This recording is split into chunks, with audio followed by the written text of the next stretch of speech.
हमने कल कथा देखी थी, जहाँ पे ये हिस्ट्री है, ये फैक्ट्स है एक्चुअली, कि दक्ष के साथ क्या हुआ था। दक्ष ने जब 60 पुत्रियों को जन्म दिया तो उनका विवाह तरीके से बड़े अच्छे अच्छे दामादों के साथ करा दिया।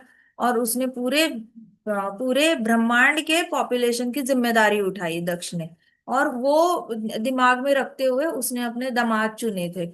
तो दक्ष की जो बेटियां थी उन्होंने कई सारे बच्चों को जन्म दिया। तो उन्होंने किस किस को जन्म दिया? सबसे पहले तो इसको दिया, 8 वसु होते हैं, 8 वसुओं को जन्म दिया। फिर हर्ष को मतलब खुशी को जन्म दिया। फिर दुख को, शोक को जन्म दिया, इसको कहते हैं लैमेंटेशन, उसको जन्म दिया। फिर भय को, फियर को भी जन्म दिया। भय जन्मा, उसके बाद भय जन्मने के बाद कई सारी सिटीज और टाउन्स होते हैं, तो उसके आकार को, उसके रूप को, विग्रह को जन्म दिया, सिटीज और टाउन्स के। उसके बाद स्कंद को जन्म दिया। शिशुमारा को, शिशुमारा का मतलब होता है सारे ग्रह इकट्ठा आकर जब एक डॉल्फिन का आकार बनता है, उसको कहा जाता है भगवान का विराट रूप। हमें जो भगवत गीता में या फिर महाभारत में जो विराट रूप कृष्णा ने अर्जुन को दिखाया था, या कभी दुर्योधन को भी दिखाया था, तो नॉर्मली ये वाला विराट रूप है जो हमें सीधे सामने भगवान अपने रूप में दिखाते हैं। बहुत सारे सर होते हैं, बहुत सारे पांव, बहुत सारे हाथ, और उसके अंदर सारा ब्रह्मांड दिखता है। तो वो एक तरीके का विराट रूप है। दूसरे तरीके का विराट रूप है जहां सारे ग्रहों का सिर्फ स्पेसिफिक टू ग्रह विराट रूप दिखता है भगवान का। तो स्पेसिफिक टू ग्रह में सारे ग्रह इकट्ठे आकर अगर पूरा ब्रह्मांड टॉप से देखा जाए, बाहर से अगर कोई देखे कि एक छोटा ब्रह्मांड दिखता कैसे है, तो ऐसे दिखेगा जैसे एक ग्लोब है, ट्रांसपेरेंट कांच का गोला है, और उसके अंदर एक मिक्स्ड कलर्स वाला चमकने वाला डॉल्फिन है। तो वो चमकने वाले सारे क्या है, डॉल्फिन के अंदर स्टार्स है, प्लैनेट्स है। और वो सारे डॉल्फिन को अगर ऐसे सारे प्लैनेट्स को ऐसे ऐसे लाइन से जोड़ा जाए, रंगोली की तरह, अगर हम रंगोली के डॉट्स जोड़ते हैं, वैसे अगर हम ऐसे डॉट्स जोड़े, तो ऐसे लगता है जैसे डॉल्फिन जंप कर रहा है। उसको शिशुमरा, तो वो रूप को शिशुमरा की भी एक डीटी होती है, एक विग्रह होता है, उसको जन्म दिया। उसके बाद किसको? विश्वकर्मा को जन्म दिया। विश्वकर्मा जो आर्किटेक्ट है, best of the best architect. ऊपर के लोकों में सारे महान आर्किटेक्चर्स विश्वकर्मा के अंडर होते हैं। दो मनुओं को जन्म दिया। फिर पंचायाम मतलब सारे प्रहर जो होते हैं हमारे दिन के, रात के, उन प्रहरों को जन्म दिया। उसके बाद भूत से भूत राजा से जिसकी शादी हुई थी, तो उससे दक्ष की एक बेटी ने 1 करोड़ भूतों की स्पीशीज को जन्म दिया। तो भूतों के कई सारे टाइप्स होते हैं, हम कितना भी भूतों को डिस्कस करें तो भी वो टॉपिक जो है वो हमेशा इनकम्प्लीट रहेगा, क्योंकि भगवान अनंत है, तो स्पीशीज भी अनंत है। तो वैसे 1 करोड़ टाइप के भूत डिस्कस करने के लिए हमारे पास इतना टाइम भी नहीं है। सो 1 करोड़ भूतों को जन्म दिया, उसमें हॉबगॉब्लिन्स भी आते हैं, 11 रुद्र भी आते हैं। सो ये सारे उसमें आ जाते हैं। उसके बाद अंगिरा ऋषि से जिस बेटी की शादी हुई थी, उसने पितरों को जन्म दिया। तो जिन आत्माओं को ऐसे घूम रही थी उनको पितरों का शरीर मिल गया। फाइनली शरीर तो मिल गया पितरों का। और वेद वेद शास्त्रों को जन्म दिया। एक इसने वेदों को जन्म दिया, जो ऋग्वेद सामवेद है। ऐसा नहीं कि बुक्स निकले, प्रॉपर बच्चे निकले हैं, और वो बच्चे बड़े होके प्रॉपर एक पुरुष की तरह, they look like a very young boy, ऐसे दिखते हैं वो। तो ये लोग फिर बुक्स फॉर्म में मैनिफेस्ट होते हैं हमारे सामने। आंखों को दिखते हैं बुक्स, लेकिन इनविजिबल तरीके से अपने अपने 2 हैंडेड फॉर्म में वेद, इन्हों को जन्म दिया। उसके बाद कृशस्वासी जिनकी शादी जिस बेटियों की शादी हुई थी, 2 बेटियों की शादी हुई थी, तो उन्होंने वायुना, मनु, धूमकेतु, वेदाश्रा, देवला, इनको जन्म दिया। अभी या मून गॉड के साथ जिनकी शादी हुई थी 27 बेटियों की, तो 27 बेटियों में से मून गॉड ने क्या किया, उसको पहली बेटी बड़ी पसंद आ गई, तो वो कुछ ज्यादा ही टाइम बिताने लगा पहली बेटी के साथ, और बाकी 26 बेटियों को उसने, वाइफ्स को उसने इग्नोर ही कर दिया, उसने ध्यान ही नहीं दिया, क्योंकि प्रेम ही हो गया था पहली पत्नी से। तो वो 26 जो पत्नियां थी वो बड़ी दुखी हो गई कि उनका पति उन पे ध्यान नहीं दे रहा। तो उनके दुखी होने से फिर दक्ष को बड़ा गुस्सा आ गया, क्योंकि एक पति का धर्म होता है सबको इक्वल अटेंशन दे दे, और उनका प्रोटेक्शन करना, उनका हैप्पीनेस का ख्याल रखना, उनको कभी निग्लेक्टेड नहीं फील होना चाहिए, इसका ख्याल रखना पति धर्म होता है। तो जैसे ही तो उसका सारा गुड लक चला गया, मून गॉड का गुड लक चला गया, तो क्या हो गया कि उसका चेहरा जो था वो डार्क बनने लग गया। पहले वो बहुत सुंदर दिखता था, लेकिन उसके चेहरे पे, बॉडी पे दाग दाग दाग, ब्लैक ब्लैक दाग आने लग गए। उसको बहुत खराब लगने लग गया, पहले बड़ा सुंदर था और ये क्या हो गया अभी अचानक से ब्लैक ब्लैक डॉट्स आने लग गए। तो फिर उसने बड़ा दक्ष को सॉरी बोला, पश्चाताप किया, ऐसे कर बहुत सारी चीजें उसने ट्राई किया। फिर दक्ष ने बोला कि चल तू 15 दिन के लिए महीने में तू 15 दिन के लिए ठीक ठाक दिखेगा, लेकिन 15 दिन तेरी ब्यूटी हमेशा घटती रहेगी। मैं थोड़ा सा तेरे को रिकंसाइलेशन दे देता हूँ तेरे इसमें वर में। तो इसकी तरीके से मून गॉड का क्या हुआ, वो हर 15 डेज में डिप्रेशन में चला जाता है। कि मैंने ऐसे क्यों किया, मैंने नहीं करना चाहिए था, पत्नियों को इग्नोर नहीं करना चाहिए था, उसका भाग्य चला गया। फिर अगले 15 दिन वो बहुत ज्यादा भगवान को याद करता है। तो बहुत भगवान को, कृष्ण भगवान को याद करते हैं, तो वो ग्लो करने लग जाते हैं मून गॉड, तो पूर्णिमा आ जाती है। तो धीरे धीरे जो वैक्सिंग और वेनिंग की जो कथा है, तो वो कथा नहीं है, दैट इज अ फैक्ट कि मून गॉड हमेशा ही इसी इसी पैटर्न में फंसे हुए हैं, श्राप की वजह से। कि 15 दिन उनको दुख होगा बहुत ज्यादा, अपने आप को कोसेंगे, अपने आप को कोसते रहेंगे, और अगले 15 दिन पूरे भक्ति में निकलेंगे उनके। ये हमने देखा था।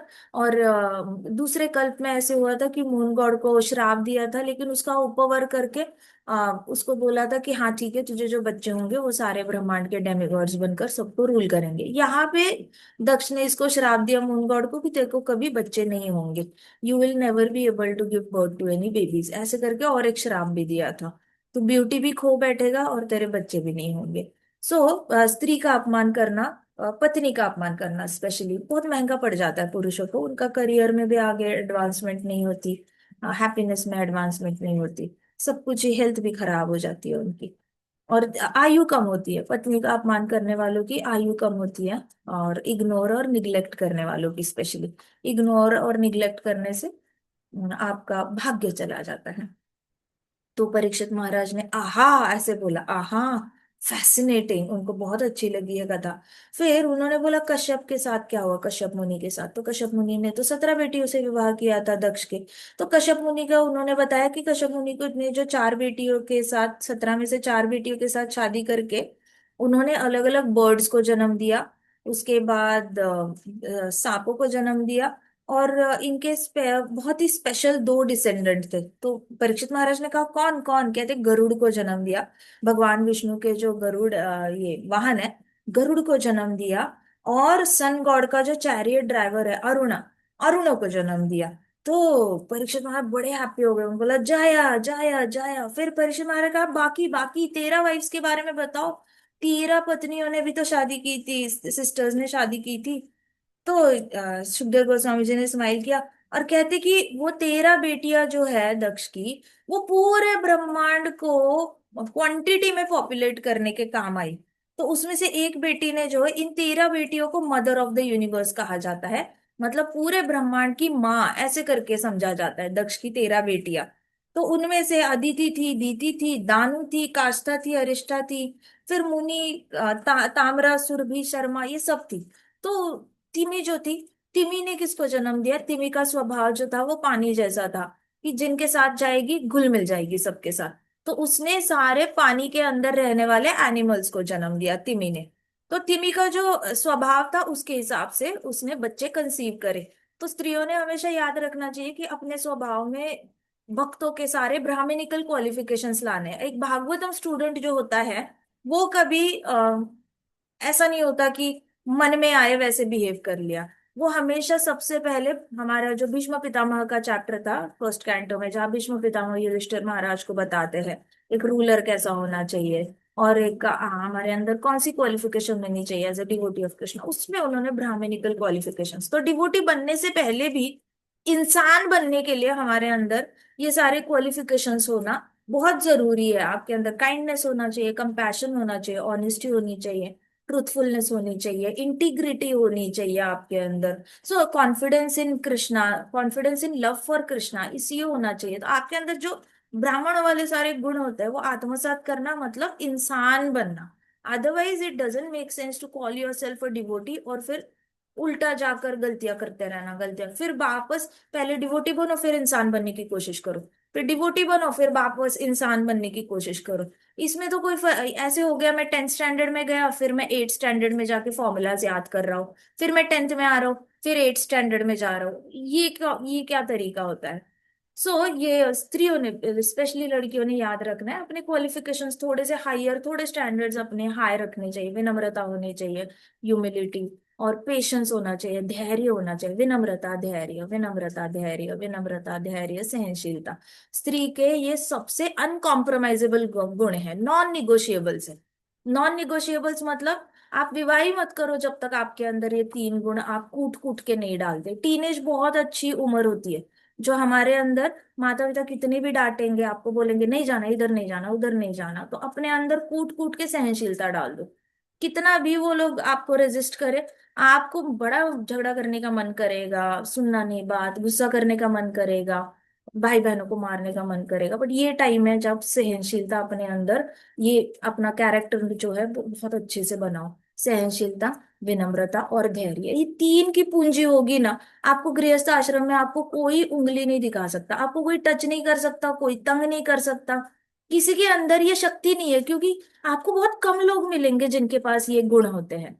So you will be above competition, आपके साथ कोई कॉम्पीट नहीं करने आएगा, ना कोई आपको तंग करने आएगा अननेसेसरी। ये तीन गुण अपने ऐसे बांध के रखना, अपने पल्लू से, हमेशा पल्लू से बांध के रखना, चाहे कुछ हो जाए, सहनशीलता, चाहे कितना भी हो जाए, विनम्रता से सबके साथ बात करो, वेट करो, धैर्य धैर्य रखो। कृष्णा ने रक्षिष्यति इति विश्वासो, कृष्णा रक्षण करने आते हैं, कृष्णा ध्यान रखते हैं।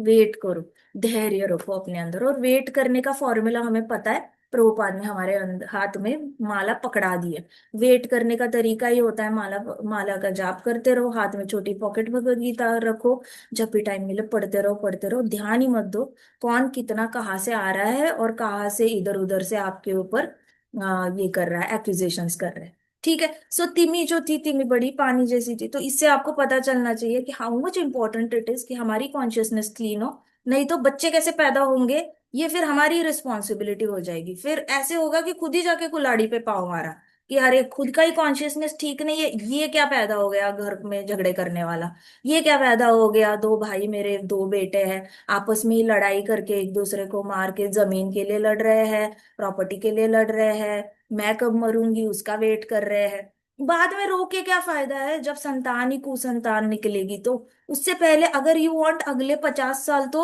औसम निकले, तो उससे पहले तो आपने अपने अंदर का कैरेक्टर थोड़ा सा अच्छा बनाना शुरू कर देना है। Right now is a good time, start chanting. और विनम्रता धैर्य सहनशीलता तीन डाल दो, तकलीफ तो होगी, बट ये एक छोटा सा फेज निकल जाएगा ना, टनल से जाओगे ना, खरा सोना निकल, खरा सोना बन के निकलोगे।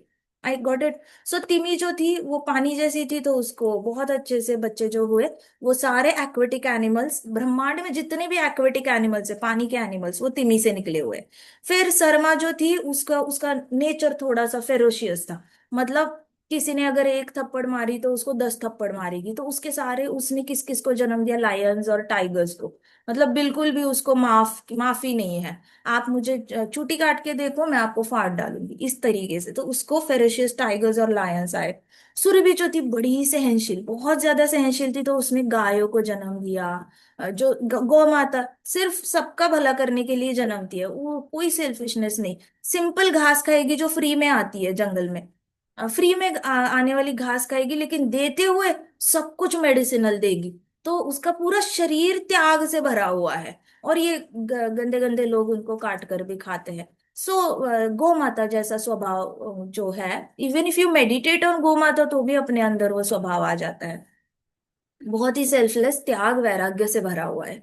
तो सुरभि ने सारी गायों को जन्म दिया, गाय और कैटल में जो भी आते हैं, गाय हो गया, बैल हो गए, बफेलोज हो गए, ये सारे को सुरभि ने जन्म दिया। फिर तामरा जो थी बेटी दक्ष की, तामरा ने किसको जन्म दिया, तामरा नाम से ही पता चलता है किसको जन्म दिया, तमोगुणी वाली, उसने वल्चर्स को जन्म दिया। गीदड़ होता है ना जो ऐसे कोई तड़प तड़प के मर रहा है ना, वो ऐसे सामने जाके ऐसे बैठ जाएगा और ऐसे चुपचाप देखता रहेगा कि अभी मरेगा, अभी मरेगा, अभी मरेगा, वो मरता देखता ही रहता है। जैसे आजकल लोग नहीं है, कुछ हो जाता है, कहीं भूकंप हो जाता है, कुछ हो जाता है, तो वीडियो निकालते ही रह जाते हैं, भैया आपके आसपास कोई तो गिर रहा होगा, पकड़ो उसको, बचाओ मलबे के नीचे। नहीं नहीं, वीडियो ही निकालते रह जाएंगे। तो वल्चर जो होता है ना, वो ऐसे बैठे रहता है और ध्यान से देखता है कब मरेगा, मरने का वेट करता है, जैसे मरता है टुकड़े टुकड़े उसके निकाल के खाने लग जाता है। तो तामरा जो थी उसका जो ऐसे लोग होते हैं जिनका स्वभाव होता है दूसरे को तड़पते हुए देखना, देखेंगे तड़प रहा है but no action, they will absolutely take no action. उनके अंदर कंपैशन नहीं होता, काइंडनेस नहीं होती, भला करने की इच्छा नहीं होती, उनका दिल में एम्पैथी नहीं होती, मतलब उनके दिल में ना इत्तू सा भी ऐसे नहीं होता कि हाय हाय तड़प रहा है उसको मदद करो ना। देखते रह जाएंगे, देखते रह जाएंगे। आप स्ट्रीट डॉग्स देखो, हम मायापुर गए थे और वहां पे स्ट्रीट डॉग्स थे, ठीक है, हम स्टेशन के यहाँ पे खड़े थे, हमने बस ट्रेन बोर्ड करनी थी, थोड़ी देर थी। तो वहां पे कई सारे ऐसे डॉग्स थे, स्ट्रीट डॉग्स थे, उसमें से किसी कुछ कुछ डॉग्स को स्किन वाला बीमारी हो चुका था। तो हम लोग ऐसे शांति से खड़े थे और अपना अपना जाप कर रहे थे और ऐसे देख रहे थे। तो एक पैसेंजर आया, कोई कारण ही नहीं था, उसके हाथ में हल्की सी सूटकेस थी, there was no reason at all.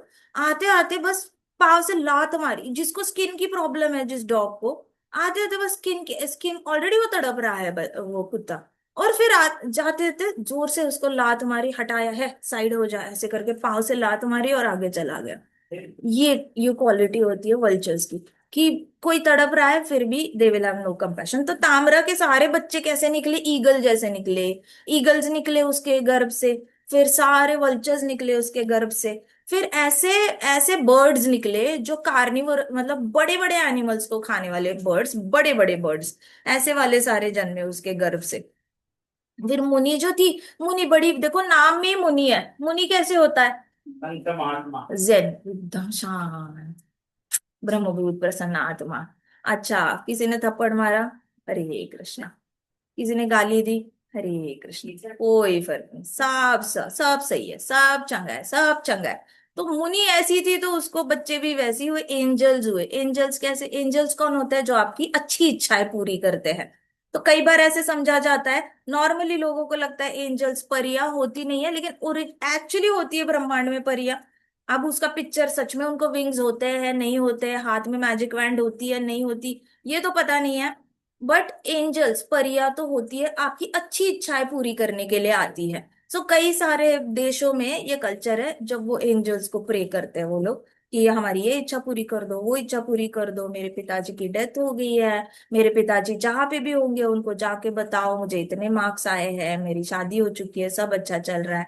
तो वो लोग क्या करते हैं, वो पितृलोक में जाएंगे, पितृलोक में मैसेज ट्रांसफर करेंगे, और आपको खुद ही पता चल जाता है कि हाँ, फादर को पता चल गया है। सो एंजल्स जो होते हैं वो आपकी अच्छी इच्छाएं पूरी करने के लिए आते हैं, इन कॉन्ट्रास्ट टू आपके जो आप जब ब्लैक मैजिक करते हो, तो आप जिन भूतों को इन्वोक करते हो वो भूत आपकी बुरी इच्छाएं पूरी करने में मदद करते हैं। किसी को भी बुरा करना है तो ये करो वो करो, पेपर पे कुछ लिखो, उस पेपर को जल, ऐसे कैसे स्टुपिडिटी करते रहते हैं। पूरा शास्त्र ही ब्लैक मैजिक पे है। तो मुनि ने बड़े अच्छे परियों को जन्म दिया, वो खुद भी वैसी ही थी, दूसरों का भला सोचने वाली। फिर क्रोधस्वा थी, क्रोधस्वा का नाम ही क्रोध है, तो उसको कौन जन्मेगा भाई, उसको तो सांप जन्मे और मच्छर जन्मे। मच्छर करता क्या है, खून चूसता है। कुछ बच्चे ऐसे ही होते हैं जब जन्मे होते हैं तब से खून चूसते हैं। बचपन में खाना खाओ बेटा, खाना खाओ, खाना नहीं खाएंगे, थोड़े बड़े हो जाएंगे बच्चा, पढ़ाई करो पढ़ाई करो, पढ़ाई नहीं करेंगे, बच्चा टाइम पे घर आ जाओ, रात को ऐसे घूमा मत करो, वो नहीं सुनेंगे, कुछ भी नहीं सुनते, कुछ भी नहीं। तो जैसे मच्छर खून चूसते हैं ना, उनका फेवरेट होता है माँ बाप का खून चूसना, बचपन से उन्होंने कभी। तो तभी हम देखते हैं ना, किसी किसी को बोलते हैं कि जी आप अपने बेटे को समझाओ कैसे कर रहा है, तो वो बोलेंगे क्या करे आप ही बताओ। जैसे माँ बाप होते हैं ना, टीचर्स के पास जाते, कहते देखो हमारा बेटा हमारी बात नहीं सुनता, टीचर मैडम आप ही कुछ समझाओ इसको। तो ये वो वाला बेटा है, मच्छर बेटा, जो माँ बाप का खून चूसने के लिए आया है। घर पे ही तो सुन ले, तेरे को तेरी कंप्लेन घर वाले टीचर को क्यों बताएंगे कि वो हमारी नहीं सुनता, तो मैम आप देख लो क्या करे। ये मच्छर वाली कैटेगरी होती है। तो ये सारे मच्छर जो थे वो क्रोधस्वा को जन्मे, सारे मच्छर और सांप सारे उनको जन्मे। उसके बाद ईला थी, ईला को कौन जन्मे, सारे पेड़ जन्मे। पेड़ का जन्म कब मिलता है, उन आत्माओं को मिलता है जिनको कपड़े पहनना ही पसंद नहीं होता, ऐवे ही बिना कपड़ों के घूमते रहते हैं, तो उनको फिर पेड़ ऐसे ही खड़े रहते हैं, बारिश में भी बेचारे बिना किसी मूवमेंट के खड़ा रहना पड़ता है उनको। तो ईला को सारे पेड़ पेड़ जन्मे, पेड़ जन्मे। मैं जब कहती हूँ ना ये जन्मा, तो ऐसे समझो जैसे कई सारी आत्माएं ब्रह्मांड में घूम रही है डस्ट पार्टिकल्स की तरह, और उनको शरीर मिल रहा है। सो एक्चुअली देखा जाए तो ये सारी बेटियां जो एहसान कर रही है ये सारी आत्माओं पर, उनको उनके कर्मों के हिसाब से शरीर देने में इनका बहुत बड़ा हाथ है। सो ये 60 बेटियां जो है दक्ष की, they are actually doing a great favour on them. So जन्मा ये स्टेटमेंट से कि पीछे का आप ये समझो कि ये सारी आत्माओं को अपॉर्चुनिटी मिल रही है, चांस मिल रहा है, कोई तो शरीर मिल रहा है। भी बिना शरीर के भटकने से अच्छा ब्रह्मांड में at least you have some kind of body. तो ईला ने किस आत्माओं को चांस दिया? उन आत्माओं को चांस दिया जिन जो पेड़ बनना चाहते थे, पेड़ बनते हैं, क्रीपर्स बनते हैं। और सुरसा जो थी, सुरसा एक बेटी थी। सुरसा देखो, सुरसा कौन जन्मे? सारे वो आत्माएं जो दूसरों को दूसरों का दुख देखकर उनको बड़ी खुशी होती है। बुलीज होते हैं, क्रिमिनल्स होते हैं, उनको आधे अधूरे, जैसे ये नहीं था जो उंगली काट के देखता रहता था, तो उंगली काट के किसी का खून निकल रहा है तो बड़ा खुश हो जाएगा, तो राक्षस, उसको राक्षस जन्म है, उसको बुरा करके ही खुशी मिलेगी। रावण देखो, रावण चाहता तो वो लीगली मैरिज कर सकता था, बहुत सारी पत्नियां कर सकता था, ही इज अ किंग, उसको अलाउड था लीगली वेडेड वाइव्स करना। लेकिन बिना वजह ही जाना, किसी भी लड़की को उठाना, बिना मैरिज के उस पे जबरदस्ती करना, फिर उसको अपने फादर के यहाँ पे छोड़ के आ जाना, ऐसी स्टुपिडिटी करता था। तो ये राक्षस वाला गुण होता है, जहां पे आप कोई चीज सीधी भी कर सकते हो ना, तो भी आपको टेढ़ी ही करनी है। आपको टेढ़े करने से ही खुशी मिलती है, सैडिस्टिक हैप्पीनेस कहते हैं। ये सारे राक्षस होते हैं। तो सुरसा जो थी, सुरसा को राक्षस जन्मे, और सारे बैड स्पिरिट वाली आत्माएं। बैड स्पिरिट वाली आत्माएं कौन होती है? जिनको दूसरे को मानसिक क्लेश देने में भी बड़ा मजा आता है। मतलब कुछ कुछ लोग होते हैं ना, ओपनली किसी को ये नहीं करेंगे, टारगेट नहीं करेंगे, ओपनली फिजिकल हार्म नहीं करेंगे, पीछे से अननेसेसरी पॉलिटिक्स, मतलब किसी और इंसान को यूज करो, उस इंसान के थ्रू उसको हर्ट करो, अपना नाम बीच में नहीं आना चाहिए। ये होते हैं बैड स्पिरिट्स। बैड स्पिरिट्स जो हमेशा इनविजिबल रहकर आपको तंग करते हैं। कई सारे राजा महाराजा होकर गए, जिनको कहते हैं ना पीठ में चाकू खोपा, मतलब क्या कहते हैं कि देवर एक्चुअली बैकस्टैब्ड। बैकस्टैब्ड मतलब आपका ही भरोसेमंद आदमी किसी को कुछ बताता है और आपकी मृत्यु का कारण बनता है। इनको कहते हैं bad spirited souls. Bad spirited मतलब उनके अंदर ऑलरेडी बड़ी बुराई होती है, वो बस नाम के लिए सामने से अच्छा अच्छा दिखाते हैं। फिर कई सारे बिजनेस होते हैं, वहां पे कोई बिजनेस पार्टनर फाउंडर को ही निकाल देता है कंपनी से, वो बैड स्पिरिटेड आत्मा है, जो दूसरे को तंग करके उसको बड़ा आनंद आ रहा है अपने फायदे में। सो अभी दूसरी थी अरिष्ठा। थी अरिष्ठा बड़ी अच्छी थी, मीठी मधुर वाणी वाली थी। तो उसको कौन मिल गया? गंधर्व। उनके सारे, उनके जितने भी जन्मे सारे गंधर्व जो है वो अरिष्ठा से जन्मे। गंधर्व होते हैं बड़े अच्छे से गाते हैं, लेकिन उनका रोल सिर्फ गाना गाना नहीं होता, उनका रोल होता है खुशियों को मल्टीप्लाई करना। मतलब सेलिब्रेशंस में इनका रोल बहुत बड़ा आ जाता है। और जब लड़ाई होती है राक्षसों के बीच में और देवता गणों के, देखो वराह अवतार होता, वरा अवतार था। तो ब्रह्मा जी बड़े एंजाइटी में घूम रहे थे कि हाय कब से भगवान हिरण्याक्ष के साथ लड़ाई कर रहे हैं, ये लड़ाई खत्म कब होगी, खत्म कब होगी। तो ब्रह्मा जी वो सो मच एजिटेटेड, और बाकी ब्रह्मा जी टेंशन में तो बाकी देवता लोग भी बड़े टेंशन में आ गए।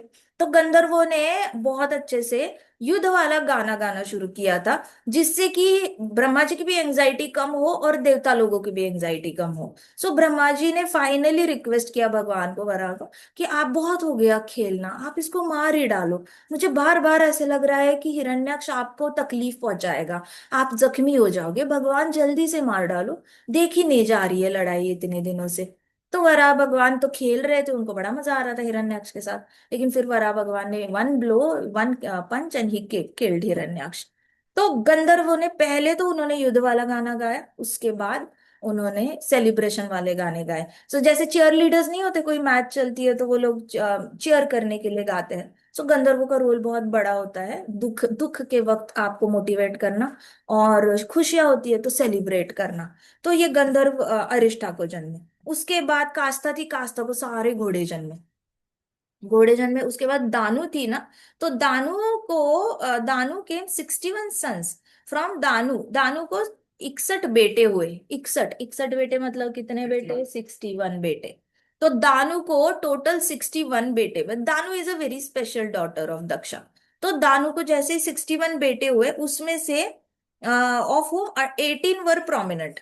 तो दानु के जो 61 बेटे थे, उसमें से 18 बेटे बहुत फेमस हो गए अच्छाई के लिए, अच्छे कैरेक्टर के लिए। अभी वो, उनके जो बेटे थे, these sons in turn had daughters. अब इन बेटों को, जो 18 जो बेटे थे, उनको बेटियां हुई, सबको बेटियां हुई, 18 बेटों को बेटियां हुई। उन बेटियों ने अच्छे अच्छे पतियों के साथ शादी की, और उन बेटियों को बच्चे हुए कई सारे। तो दानू के कौन हो गए वो, पोते पोतियां हुए, राइट। तो उसको कई सारे बच्चे हुए। तो दानू के पोते पोती मतलब किसके पोते पोती, कश्यप मुनि के। कश्यप मुनि की पत्नियों की बात चल रही है ना, 17 पत्नियों की बात चल रही है, 17 बेटियां, जो दक्ष की 17 बेटियां कश्यप मुनि को दी है, उनके बारे में हम बात कर रहे हैं। तो दक्ष की जो बीवी थी एक दानु, उसको जो 61 बेटे हुए, 61 बेटों में से 18 बेटे फेमस थे। उन 18 बेटों ने जो जिनके साथ शादी की, तो उनको फिर आगे जाकर अच्छे अच्छे बच्चे हुए। तो इसका मतलब दानु के वो कौन हो गए, पोते पोती हो गए। कश्यप मुनि के भी पोते पोती हो गए। अब आते हैं ब्रह्मा जी। ब्रह्मा जी आए, और ब्रह्मा जी फिर उनको क्या हो गया, एक डिसेंडेंट उसमें से कौन था, एक राहु था। और कितने केतु थे उसमें, हमने कल डिस्कस किया था। केतु कितने, 100 केतु। तो 100 केतु जन्मे पोता पोतियों में, दानु के पोते पोतियों में। एक राहु था और 100 केतु थे। तो ऐसा नहीं होता कि एक ही राहु होता है और एक ही केतु होता है। राहु और केतु की स्पेशलिटी क्या है, उनको टाइम समझ ही नहीं आता। उनको डिसिप्लिन, हम कहते हैं ना, कुछ कुछ लोगों को डिसिप्लिन ही नहीं होती। उनको टाइम समझ में ही नहीं आता। आजकल बहुत कंप्लेन आती है बाहर की कंट्रीज से, हर जगह, कि बच्चों को टाइम समझ में नहीं आ रहा, टाइम समझ में नहीं आ रहा। तो ये क्वालिटी किसकी होती है, राहु केतु की क्वालिटी होती है। इनको टाइम के साथ झगड़ा होता है, इनकी बनती ही नहीं है टाइम के साथ। इनको काल ये एलिमेंट ही पसंद नहीं है ब्रह्मांड का। तो ये लोग क्या करते हैं, इनको चाहिए कि मैं काल के ऊपर ओवर पावर करूं, मैं काल को ही रोक दूं, मुझे टाइम को स्टॉप करना है, मुझे टाइम को स्टॉप करना है, ऐसे लगता है उनको। तो ये लोग टाइम को स्टॉप करने के लिए राहु केतु क्या कभी इसके चंद्र के सामने आ गए, कभी सूर्य के सामने आ गए, ग्रहण लगवा दिया, और बड़े अपनी विम्स में रहते हैं कि देखो मैंने वक्त को रोक दिया। अभी तो लेकिन पृथ्वी तो घूमेगी ना, सन भी घूमेगा, टाइम तो आगे जाएगा ही जाएगा, you can't stop it. But stupid Rahu को ये समझ ही नहीं आता, वो हमेशा कोशिश करता रहता है मैंने वक्त को रोकना है, वक्त को रोकना है। तो ऐसे कई सारे लोग होते हैं जो प्रोक्रेस्टिनेशन बहुत करते हैं, हर काम आगे ढकेलना, कुछ काम टाइम पे नहीं करना, कुछ भी नहीं। स्कूल के लिए रेडी होना है, 8 बजे बस आने वाली है, तो 8 बजने से 5 मिनट पहले तक बच्चा बाथरूम में ही रहता है।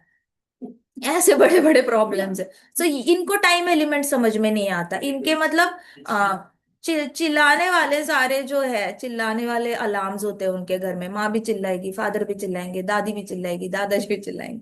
सो ऐसे चिल्लाने वाले अलार्म क्लॉक्स उनको जरूरत पड़ जाती है। दे डोंट अंडरस्टैंड टाइम, की टाइम भागता है, अपनी धुन में करते रहते हैं कुछ ना कुछ। सो वैसे ही राहु केतु जो है, उनका टाइम के साथ बनती नहीं है। अब उनकी बनती नहीं है, तो जो भी राहु केतु के इन्फ्लुएंस के अंडर आ गया, उसके भी बनती नहीं है। इसलिए अगर किसी को प्रॉब्लम है ना, प्रभुपाद तो कहते थे Harinam is the solution to all problem.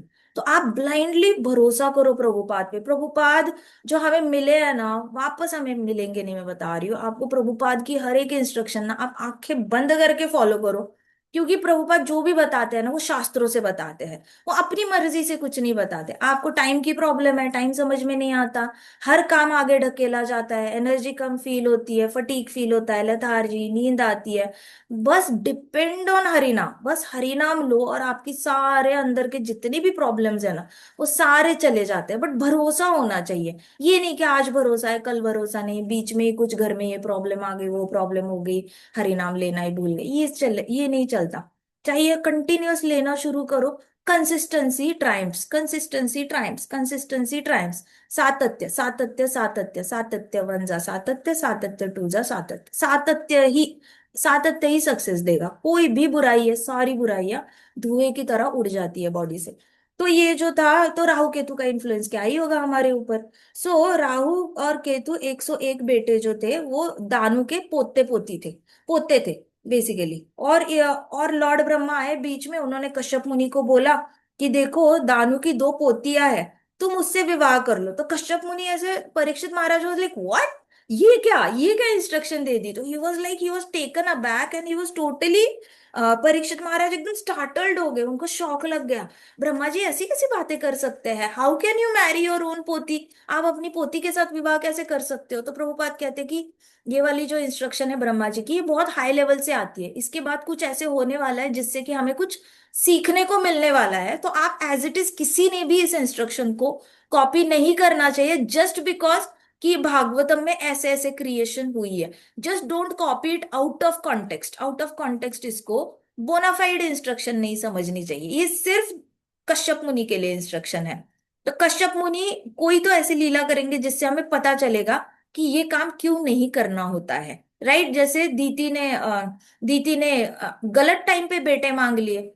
Kashyap ने समझाया दीति को, तू मत मांग, ये गलत टाइम है। अभी शिव जी सारे भूतों को लेकर घूम रहे होंगे, राक्षस पिशाचों को लेकर घूम रहे होंगे, तो हमें गलत बच्चे हो जाएंगे। दीति ने बात नहीं मानी, मुझे बेटे चाहिए, अदिति को बेटे दिए मुझे नहीं दिए, अदिति को बेटे दिए मुझे नहीं दिए। कंप्लेन ही करती रही, कंप्लेन करती रही, फिर कश्यप मुनि मान गए फाइनली। गलत टाइम पे बेटे पैदा किए तो हिरण्याक्ष और हिरण्यकशिपु आ गया। तब जाके दीति को दिमाग ठंडा ये हो गया कि हाय मैंने गलती कर दी, मैंने नहीं करनी चाहिए थी। बट ये पूरी लीला हुई क्यों? क्योंकि कश्यप मुनि के थ्रू हिरण्याक्ष और हिरण्यकशिपु नहीं आते तो कैसे आते बड़ा बड़ा भगवान और नरसिम्हा भगवान। सो टॉप लेवल पे कश्यप मुनि बहुत अच्छा इंस्ट्रूमेंट का रोल प्ले करता है भगवान के हाथ में। He is a very good employ. Krishna उनको बहुत अच्छे से अपना एडमिनिस्ट्रेशन में यूज करते हैं। तो ब्रह्मा जी ने कश्यप मुनि को बताया, परीक्षित महाराज बड़े शॉक हो गए। तो परीक्षित महाराज को पैसिफाई करने के लिए सुखदेव गोस्वामी जी ने बोला, चिंता मत करो, ये बस ऐसे ही ले लो, ये सिर्फ कश्यप मुनि के लिए है, इसको कभी भी नॉर्मल लोगों ने कॉपी नहीं करना चाहिए। ऐसे उन्होंने सुखदेव गोस्वामी जी ने बड़ा ही तरीके से परीक्षित महाराज को शांत किया। उन्होंने कहा कि इमिटेट मत करो और ना क्रिटिसाइज करो, बुरा मत बोलो, ब्रह्मा जी को भी बुरा मत बोलो और कश्यप मुनि को भी बुरा मत बोलो। अब क्या हुआ, ये शादी जैसे ही हुई तो वो जो दो पोतियों से विवाह किया था कश्यप मुनि ने, उन दो पोतियों से 60,000 बच्चे हुए। 60,000 बेटे हुए। कितने बेटे हुए? 60,000 बेटे हुए। तो हमने तो इसकी कथा में, पुरंजन की कथा में इससे भी ज्यादा देखे थे। तो दो इससे 60,000 बेटे हुए। अभी वो बेटे जो थे ना वो बड़े स्ट्रांग थे, मतलब उनके बाहु में बल बहुत था, तो स्ट्रांग थे और एक्सपर्ट फाइटर्स थे, उनको बाण चलाना आता है, सारे सारे जो वेपन्स होते हैं वो चलाने आते हैं। यहाँ तक तो ठीक है, लेकिन उनकी बुद्धि जो थी ना वो बड़ी तमोगुणी थी, खराब बुद्धि वाले थे। मतलब अगर खराब इंसान के हाथ में वेपन दे दो और शक्ति दे दो, वो किसी का भला थोड़ी करेगा। तो इनकी मति जो थी ना वो बड़ी खराब थी। ये लोग जन्मे ही थे, 60,000 बेटे जन्मे ही थे पूरी दुनिया में ऋषि मुनियों को उद्ध्वस्त करने के लिए, उनका यज्ञ उद्ध्वस्त करने के लिए और उनका खून करने के लिए जन्मे थे। इससे हमें पता चलता है कि बहुत ज्यादा परिवार परिवार में शादी नहीं करानी चाहिए। कोशिश करो इंटर गोत्र शादी करनी चाहिए। गोत्र कभी मैच नहीं करना चाहिए। आपका गोत्र मैच करता है तो चलो, मन ऐसे तो डेमोनियक बच्चे पैदा होंगे ही होंगे, लेकिन इससे भी बड़ी प्रॉब्लम फिजिकली भी बीमारियां बहुत ज्यादा आ जाती है। साइंटिफिकली आप देखना, पढ़ना कहीं पे आपको पता चलेगा। परिवार में बहुत पास पास शादी करके ना कभी कभी बच्चे होते ही नहीं, होते भी है तो बड़े वीक निकलते हैं, बुद्धि से मंद बुद्धि निकलेंगे या शरीर से बड़े वीक निकलेंगे, आयु उनकी कम होगी, घर में झगड़े करने वाले निकलेंगे, दूसरों को मारने वाले निकलेंगे, समाज के लिए कलंक निकलते हैं ये लोग। समाज को बिना किसी समाज की गलती ना हो तो भी समाज को तंग करने वाली संतान जो है ऐसे घर में पैदा होती है जहाँ पे बहुत पास पास शादियां होती है, सेम ही गोत्र में शादी करते हैं। तो अभी तो इसे भागवतम में प्रभुपाद भी कहते हैं कि ये लीला इसीलिए हुई बताने के लिए कि you should never marry your own blood. अपने ब्लड, अपनी ही पोतियों के साथ, अपने ही परिवार में अपने ही लोगों से विवाह नहीं करना चाहिए। अभी my dear king, when your grandfather Arjuna went to heavenly planets, अभी क्या बोला सुखदेव गोस्वामी जी ने परीक्षित महाराज को, तुम्हारे जो दादाजी थे ना अर्जुन, वो जब हेवनली प्लैनेट स्वर्गीय लोकों में चले गए तो उन्होंने अकेले ही ये सारे जितने भी डीमंस थे उनको मार दिया। And this is why king Indra became extremely affectionate towards him. तो ये 60,000 जो बेटे थे ये इतने खराब थे, सबको मारते थे, खून करते थे, अच्छे अच्छे लोगों को भी मारते थे पकड़ पकड़ के। तो इंद्र देवता जो थे वो बड़े खुश हो गए क्योंकि परीक्षित महाराज के दादाजी ने इन 60,000 बेटों का खून किया था और ऊपर के सारे लोगों को बचाया था। क्योंकि सेजेस कहाँ होता है? सत्यलोक में होता है, महरलोक में होता है, जनलोक में होता है और स्वर्गलोक में होता है। तो यहाँ पे सारे जितने भी ऊपर के चार लोग थे वहां पे जितना आतंक मचा के रखा था, 60,000 बेटों ने, अकेले थोड़ी होंगे, 60,000 बेटों ने अपनी अपनी आर्मी बनाई होगी, और पूरी आर्मी आकर इन सारा तहस नहस मचाती होगी। तो इन सब का खत्म किया किसने किया? अर्जुन ने किया, ऊपर के लोगों में जाकर। इसलिए इंद्र देवता was very very very loving towards Arjun. उनको बहुत ज्यादा प्रेम आया, भाव से प्रेम आया अर्जुन पर। ठीक है, परीक्षित महाराज ने आईब्रोज ऐसे ऊपर किया। परीक्षित महाराज, अरे ये तो पता ही नहीं था मुझे मेरे दादाजी के बारे में। बड़े सरप्राइज थे परीक्षित महाराज। फिर, and what about Daksha's prominent daughters Diti and Aditi? Parikshit Maharaj ने पूछा, और दक्ष के दो बेटियां जो है दीति और अदिति, इतनी फेमस, उनके बारे में क्या हुआ? उनको कौन से बच्चे हुए? तो सुखदेव गोस्वामी जी ने स्माइल किया और सुखदेव गोस्वामी जी कहा, अदिति। अदिति बड़ी अच्छी थी स्वभाव में, तो अदिति को देवतागण हुए। पहला विवस्वान हुआ बेटा, सन गॉड विवस्वान हुआ। फिर पुष हुआ। उसके बाद कहते कि हम ये पहले भी पढ़ चुके हैं अदिति को कौन से देवता लोग हुए। तो परीक्षित ने कहा, हाँ अभी याद आया। जब भगवान शिव जी गुस्सा हो गए थे दक्ष पे, तो पुष हंसा था भगवान शिव जी पर, दांत दिखाए थे उसने। तो उसके बाद शिव जी ने आके उसके दांत तोड़े थे। तो उसको फिर सिर्फ आटा खाकर जीना पड़ा था, ग्राउंड फ्लोर खाकर जीना पड़ा था। तो आटा खा के जिया था, उसके सारे दो दांत उसने दांत दिखा के, जब दक्ष अपमान कर रहा था शिव जी का, तो हंसा कौन था? पुष हंसा था। तो शिव जी ने फिर उसके सारे दांत फोड़े थे। तो उसके मुंह में दांत नहीं बचे थे, तो उसको क्या खाना पड़ता था? पाउडर वाला आटा खाना पड़ता था पेट भरने के लिए। वो कुछ खा नहीं पाता था। तो सुखदेव गोस्वामी जी हंसने लगे, तो सुखदेव ने बिल्कुल, कहते हैं, yes yes. And Aditi's most prominent son was Urukrama. तो अदिति का सबसे अच्छा बेटा, अच्छा बच्चा, संस्कारी बच्चा किसको समझा गया है? उरुक्रमा को समझा गया है। तो that is lord Vaman Dev, the plenary expansion of Narayan. तो अदिति का एक बेटा कौन है? लॉर्ड वामन देव है। तो वामन देव कौन है? प्लीनरी एक्सपांशन ऑफ भगवान नारायण है। तो सुखदेव गोस्वामी जी ने स्माइल किया, कहते कि from Aditi son came three Manu. तो अदिति के जो पोते थे, तो तीन पोते हुए अदिति को, वो तीन मनु थे। और उसमें से अलोंग विथ तीन मनु जन्मे, और दो ट्विंस भी जन्मे। टू सेट्स ऑफ ट्विंस, दो सेट मतलब चार बच्चे। तो चार पोते हैं, उसमें से दो दो ये निकले। कौन निकले वो लोग? ट्विंस निकले, जुड़वे बच्चे। तो अदिति के पोतों में ये तीन मनु थे, और चार जुड़वे बच्चे थे, जुड़वे पोते पोते थे। तो Yamraj ji and river Yamuna and Ashwini Kumaras, twins, set of twins. कौन था? यमराज जी और यमुना। ये कौन थे? ये ट्विंस है। तो हम हमारे यमराज जी जो है वो, और यमुना माता, ये दोनों भाई बहन है। और ये ट्विन ब्रदर्स एंड सिस्टर्स हैं, मतलब जुड़वे भाई बहन है यमराज जी और माता यमुना, हमारी नदी यमुना, यमुना नदी है जो है। और अश्विनी कुमाराज जो है, अश्विनी कुमाराज कौन होता है बताओ? डॉक्टर्स होते हैं ना। अश्विनी कुमाराज ने किसको हेल्प किया था? नकुल सहदेव को हेल्प किया था, उनको ज्ञान दिया था मेडिसिन का। तो जब कुरुक्षेत्र युद्ध हुआ था, तो ये सब नकुल सहदेव सबको ओवरनाइट ठीक करते थे। लाइक दिन भर सबको कट्स वट्स आएंगे, ओवरनाइट उनको अच्छे से लेप वेप लगा के दूसरे दिन वापस सैनिक रेडी हो जाते थे। इनकी आर्मी 5 लाख की थी। इनकी आर्मी बड़ी कम थी, 5 लाख थी, और सामने 64 करोड़ आर्मी थी। तो ये लोग तो वापस हर रोज जिंदा रहना ही पड़ेगा इनको, नहीं तो ये सारे मर गए तो लड़ेगा कौन? सो इनको बार बार जिंदा करके खड़ा करना पड़ता था। तो इनके पास Ashwini Kumar are physicians, best of the best physicians है। उन्होंने कई सारे टेक्निक सिखाए थे नकुल सहदेव को। तो ये पूरा आर्मी में ये लोग मेडिसिन यूज करते थे। तो ये अश्विनी कुमारस कौन है? जुड़वे भाई है। तो ये अश्विनी कुमारस किसके पोते हो गए? अदिति के हो गए। यमराज्य और यमुना माता किसके पोता पोती हो गए? अदिति के पोता पोती हो गए। और तीन मनु कौन हो गए? तीन मनु किसके पोता पोती हो गए? वापस अदिति के पोता पोती हो गए, कश्यप मुनि के। तो अदिति बहुत ज्यादा इंस्ट्रूमेंटल निकली पूरे ब्रह्मांड में अच्छाई फैलाने के लिए।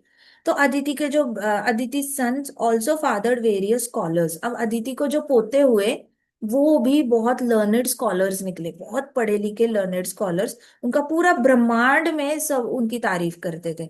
फिर the human species are meant for self examination. तो ये कौन थे लर्नेड स्कॉलर्स, पढ़े लिखे, जो मनुष्य योनि में आते हैं, लेकिन वो बहुत ज्यादा बुक्स पब्लिश करते हैं और लोगों को बहुत ज्यादा ज्ञान देते हैं, मटेरियल ज्ञान भी देते हैं, स्पिरिचुअल ज्ञान भी देते हैं, लेकिन ये इन लोगों को लर्नड स्कॉलर्स कहा जाता है। तो अदिति के पोते इस कैटेगरी में जन्मे थे।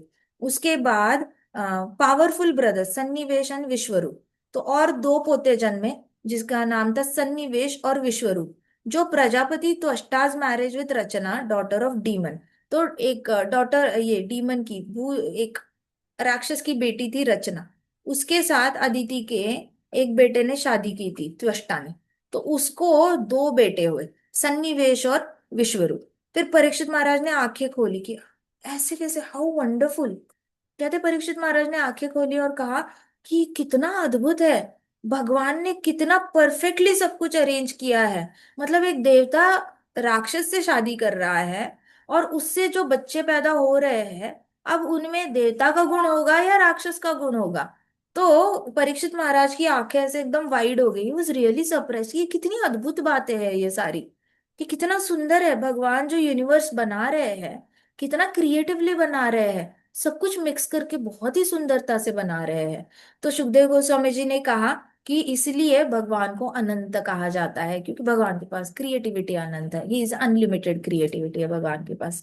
तो although Vishwarup was the son of demons daughter, the demigods accepted him as their priest in the order of lord Brahma. तो विश्वरूप किस की माँ जो थी, वो कौन थी? राक्षसी योनि से थी। राक्षस योनि से थी, नॉर्मली अगर स्त्री राक्षस योनि से है, माँ राक्षस योनि से है, तो नॉर्मली उसको त्यागा जाता है। फादर के साइड के एक्सेप्ट नहीं करते ऐसे ऐसी बहू को, या ऐसे किसी उसके बच्चे को भी एक्सेप्ट नहीं करते। पहले तो ये लोग रेडी नहीं थे, देवता लोग विश्वरूप को एक्सेप्ट करने के लिए, उनके हिसाब से कि इसकी माँ ही राक्षसी है, राक्षस कुल को बिलोंग करती है, तो इसके अंदर डेफिनेटली लोगों का बुरा करने की इच्छा तो होगी होगी, और लोगों का बुरा करके खुशी प्राप्त करने की इच्छा होगी। तो उसका बेटे में भी वो कुछ ना कुछ गुण तो जाएंगे। तो विश्वरूप को एक्सेप्टेंस मिलने में बड़ी मुश्किल गई थी। उसको सब लोग बात तो करते थे, लेकिन बैक ऑफ द माइंड उनको पता था कि ये राक्षसी का बेटा है। फिर ब्रह्मा जी आए, ब्रह्मा जी ने इनको समझाया कि आप इसको ना प्रीस्ट के, ब्राह्मण के रूप में इसको एक्सेप्ट कर लो। अपनी सारी पूजा वूजा करवानी है, यज्ञ करवाने हैं। क्योंकि राक्षस योनि में एक पॉजिटिव, जो देवता गुणों में पॉजिटिव नहीं है, वो राक्षस योनि में एक पॉजिटिव होता है। उनके अंदर रजोगुण ना 1000% होता है। तो अगर देवता लोग पढ़ाई कर रहे हैं, कोई भी वेपन सीखने के लिए, अस्त्र या शस्त्र सीखने के लिए पढ़ाई कर रहे हैं, तो उनका पैशन एज कंपेयर टू राक्षस कम पड़ जाता है। होता तो है, उनके अंदर भी एम्बिशन होती है, ऐश्वर्य चाहिए उनको, सब कुछ चाहिए, लेकिन फिर भी उनकी इच्छाएं ना, हमारे हिसाब से उनकी इच्छा बहुत ज्यादा होती है ऊपर के लोगों वालों की, लेकिन उनकी जो इच्छा है ना राक्षसों के सामने कम पड़ जाती है, क्योंकि राक्षसों का 1000% वाला रेशो होता है। तो उनके अंदर पैशन इतना होता है ना कि वो लोग अपना खाना पीना त्याग कर कंटिन्यूअसली मेहनत करके कोई अस्त्र सीख सकते हैं और शस्त्र सीख सकते हैं। तो विश्वरूप के अंदर जो पैशन था ना, वो नॉर्मल देवताओं से थोड़ा सा ज्यादा ही था। कुछ लोग होते हैं, सत्वगुणी लोग होते हैं, देखो वो पढ़ाई करेंगे, सब कुछ करेंगे, लेकिन उनके अंदर ऐसी एक्सट्रीम एम्बिशन नहीं होती। उनका होता है कि चलो परिवार पल गया, इतना सा इतना इतना हो गया, उनके लिए सक्सेस की परिभाषा होती है जितना जरूरी है सारी जरूरतें पूरी हो गई, ओवर एंड अबाव जाकर ज्यादा उन्होंने कुछ किया नहीं। लेकिन राक्षसों के अंदर सक्सेस की परिभाषा ही होती है कि उनको जो भी मन में आता है, वांट्स पूरी करते हैं। और देवता लोग नीड्स पे फोकस करते हैं, फिर उसके बाद वांट्स के लिए मेहनत करी तो करी, नहीं तो जन्म से ही बहुत कुछ मिला है उनको, तो वो इतना एफर्ट नहीं डालते। राक्षसों के पास जन्म से मिला होगा तो भी वो बहुत ज्यादा एफर्ट्स डाल के अपने वांट्स पे फोकस करेंगे, मुझे ये चाहिए ही चाहिए, इतना बड़ा एरोप्लेन चाहिए ही चाहिए, एक बड़ा एरोप्लेन चाहिए जो 100 करोड़ सेना को खा ले, ऐसे मुंह खोले फ्रॉग की तरह, और 100 करोड़ सेना उसके मुंह में चली जाए। अगर उसने ठान लिए ना मुझे ऐसा एरोप्लेन चाहिए चाहिए, तो वो तपस्या करेगा, कुछ भी करेगा, दिन रात एक करेगा, लेकिन ऐसा एरोप्लेन बना के रखेगा कि दुश्मन की सारी आर्मी एट अ टाइम वो खा ले। सो उनके अंदर पैशन बहुत ज्यादा होता है। तो विश्वरूप वॉज अ कॉम्बिनेशन ऑफ देवता एंड राक्षस। तो विश्वरूप के अंदर फादर का स्कॉलरलीपन था, ये वैसे भी सारे पोते स्कॉलरली है अदिति के, तो उसके अंदर पढ़ाई का बहुत अच्छा गुण था। अब वो मिक्स करो हाई हाई पैशन के साथ, तो वो क्या बनेगा? नए नए इन्वेंट करने वाला बनेगा वो। यज्ञ में भी बहुत ज्यादा अघोरी यज्ञ, बहुत ज्यादा हैवी यज्ञ करने वाला निकलेगा। अब देवताओं को ऐसा कोई कैंडिडेट चाहिए जो राक्षसों के साथ लड़ाई करने में मदद करे, क्योंकि देवताओं के पास तो राक्षसों वाली बुद्धि होती नहीं है। दुश्मन को हराना है तो दुश्मन की बुद्धि को समझना पड़ता है, फिर उसका प्लान समझना पड़ता है, फिर उसको हरा सकते हो। लेकिन देवता लोगों को ना राक्षसों की मेंटालिटी समझ में नहीं आती, उनके प्लान्स भी समझ में नहीं आते, इसलिए बार बार विष्णु भगवान को हेल्प मांगने चले जाते हैं। अब उनके पास ब्रह्मा जी ने बड़ी अच्छी गेम खेली। ब्रह्मा जी ने कहा कि तुम इसको रख लो, तुम विश्वरूप को अपने पास रख लो। भले ही आपको वो पसंद नहीं है क्योंकि माँ उसकी राक्षसी है, लेकिन यही है जिसके अंदर ढेर सारा रजोगुण है जो हमें कभी ना कभी काम आएगा। तो विश्वरूप को अपने पास रखा। सो डेमीगॉड्स के स्पिरिचुअल मास्टर जो थे Brihaspati, Brihaspati had abandoned them when they disrespected him. तो क्या हुआ, बृहस्पति ने किसको, सारे देवताओं को अबंडन कर दिया था जब उन्होंने विश्वरूप का अपमान कर दिया था। ठीक है, आगे की कथा हम कल करेंगे। ग्रंथराज श्रीमद् भागवतम की जय, श्रील प्रभुपाद की जय, श्री श्री राधा श्याम सुंदर की जय, श्री श्री कृष्ण बलराम की जय, वृंदावन धाम की जय, समस्त भक्त वृंद की जय। हरे कृष्णा कृष्णा कृष्णा हरे हरे, हरे राम राम राम हरे हरे। हरे कृष्णा महासंकीर्तन यज्ञ की जय। हरे कृष्ण माता हरे जी, धन्यवाद।